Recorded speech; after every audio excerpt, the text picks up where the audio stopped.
So guys, up here from the north side of Chicago, one familiar sight is the convenience store over by Devon and Western. And there was a very unfortunate incident that took place the other day over there, man. The clerk over there was killed. But the Chicago police have released a surveillance video of the man they believe shot and killed this convenience store owner during a robbery on the north side. And I'm not going to play the video here, but I will put up the picture. So a guy named Salim, 66, was working the register at J&K Food and Liquors, a very familiar sight to all Northsiders over at Devon and Western. When a gunman entered the store and announced a robbery, this is being reported by CWB Chicago, at around 9:50 p.m. on Monday, Chicago police said at some point the offender fired a shot, striking the owner in the chest. Now, the store owner actually returned fire, but missed the robber.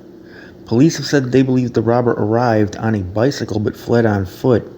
So I'm going to put up the pic of the guy here, and I don't know if anybody from the north side recognizes this guy. So this guy Salim, he was a grandfather of 7.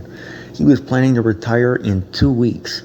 Now, whether or not he was shot because of his own gun, or if the robber was planning on shooting and killing him anyways, I don't know. But this is one reason why I say it's better to just give it up. Okay, your life is not worth that. You know, it's not worth a few $100. It's better to just give this stuff up, man, because a lot of times these guys, they up these guns. This was the same situation where that firefighter was killed. You know, he upped the gun and, you know, got into basically a firefight with the carjackers, and now he's dead. Like, it's not worth it, man. You can easily make that back. As long as you've got a life, you can make $1, but that money cannot make a life. So they said he wanted to retire to a farm on the outskirts of Chicago, raise chickens, have his grandkids come. He just wanted to have a place for his family. His son told the news. He said, "We came from Iraq." He said, "We ran because we were refugees. We're Christian Assyrians from the Middle East." Now, his son said a very interesting thing. He said he was a proud man and he was not going to let someone bully him. But see, that's the thing. That pride will get you killed. Okay, I think J. Cole just came out with a song, "Pride is the Devil," and it's left so many RIPs. Like, that pride comes before a fall, man. Just give the stuff up. He might still be here if he had just done that. So anybody with information about the crime can contact Area 3 detectives at 312-744-8261. And the case number is JF438566. And the tips can also be submitted anonymously at cpdtip.com. So the Assyrian population, like I was just mentioning in that video about my substitute teaching experience, the Assyrians are real deep around there. That West Rogers Park area, it's a huge Assyrian community. And what's interesting is there's also a lot of Jews in that community, Middle Eastern people in general, Arabs, Assyrians, Jews, and then you also got a big like Indian and Pakistani population right there. So it's an interesting mix. You got Bosnians around there. Very interesting neighborhood, man. But rest in peace to this guy. But yeah, guys, please just give this stuff up, man. You know, how much money was in that register? You know, enough money to buy his life back? No. I mean, it ain't worth it, man. So, and most of these guys that are coming into these convenience stores, they're not there to murk the clerk. You know, they're there to just take the money and go if you just give it to them. So anyways, man, RIP. But moving on to some other news. This was incredibly tragic over the weekend, man. A 13-year-old boy was shot and killed. This was also on the north side. This was at the park on Friday night, and they're now saying the incident was actually an accident. This was over by Lerner Park. The alderman over there, Deborah Silverstein of the 50th Ward, told her constituents in an email on Saturday night that this was an accident.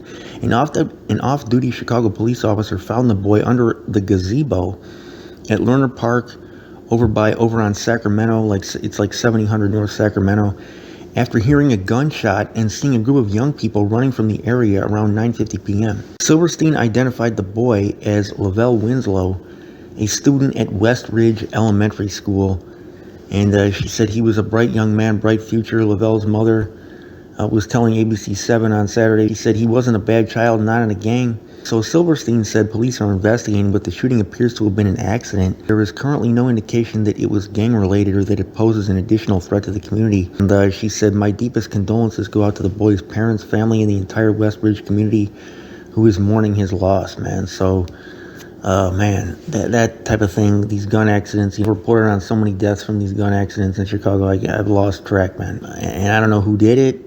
I really don't. I haven't heard even the word on the street about who did it yet, man. It'll be interesting to see what kind of a sentence the shooter does get, given the fact that it's accidental and that the shooter may be a juvenile. So anyways, RIP to that 13-year-old man.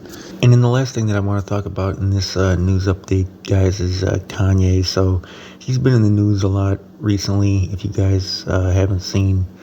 But it's been headline news on a lot of media outlets. He made some statements in an interview to Tucker Carlson, Fox News host, and they were pretty controversial, about Jews, about Planned Parenthood.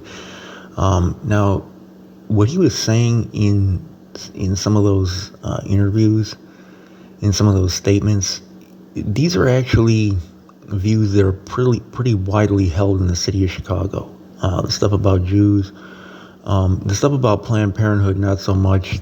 Chicago is a very liberal city, and abortion is unfortunately very popular here. You guys know my views on that, man. But he believes that Planned Parenthood was created by white supremacists to basically exterminate black people, which is actually true.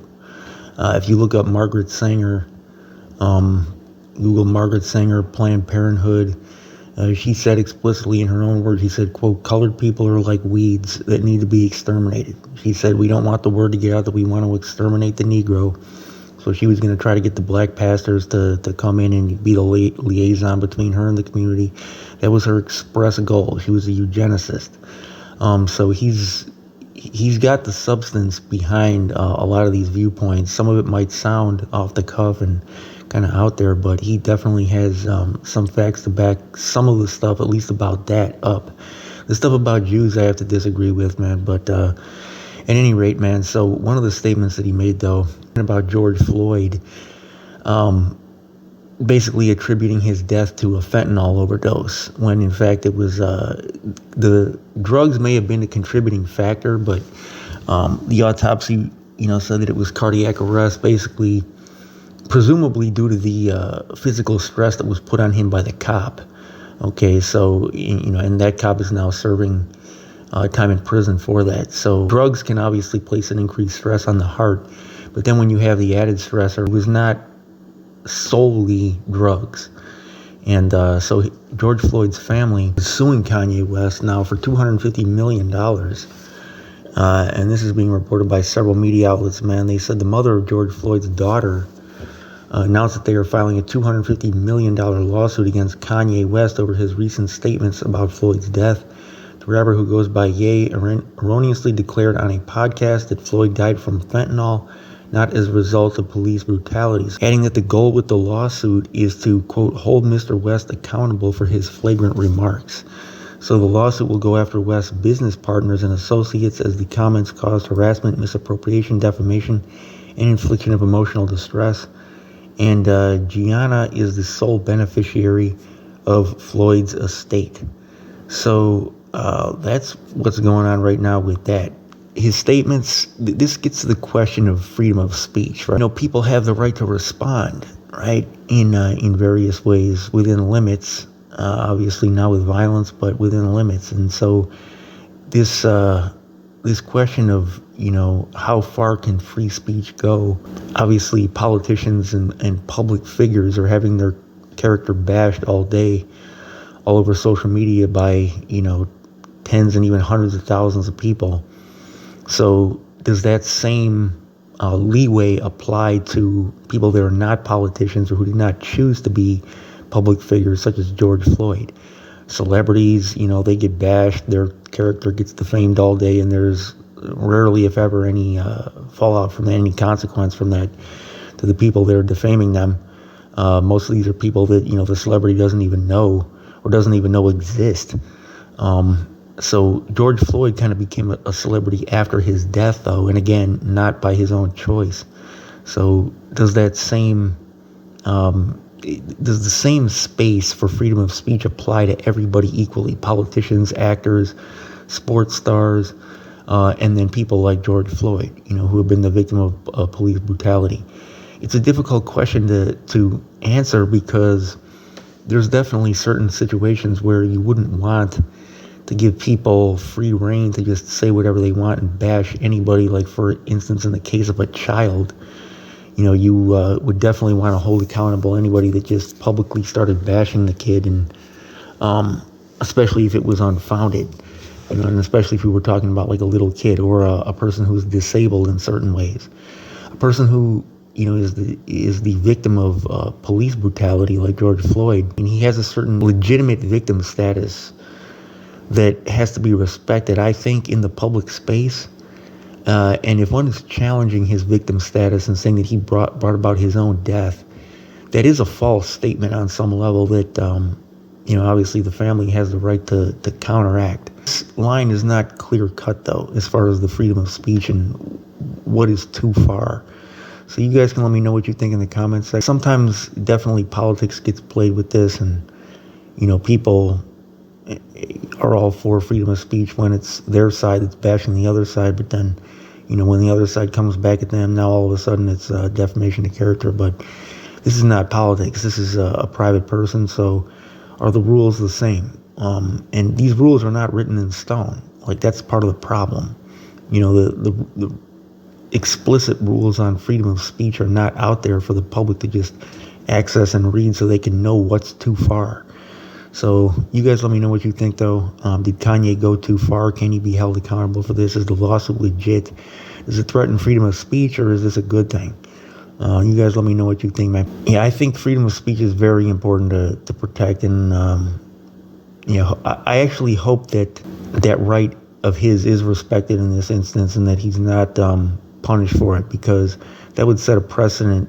A lot of authoritarian countries have followed that path to just, keep people's mouths shut who say things that they don't like. And that's kind of dangerous. It might not be dangerous in this one particular instance, but down the road, that can definitely lead to a dangerous place where things, certain things are censored and certain things are not. And then you get a situation of public brainwashing. So you let me know what you guys think, though. This is your boy, Winnie C. Report. I'm out.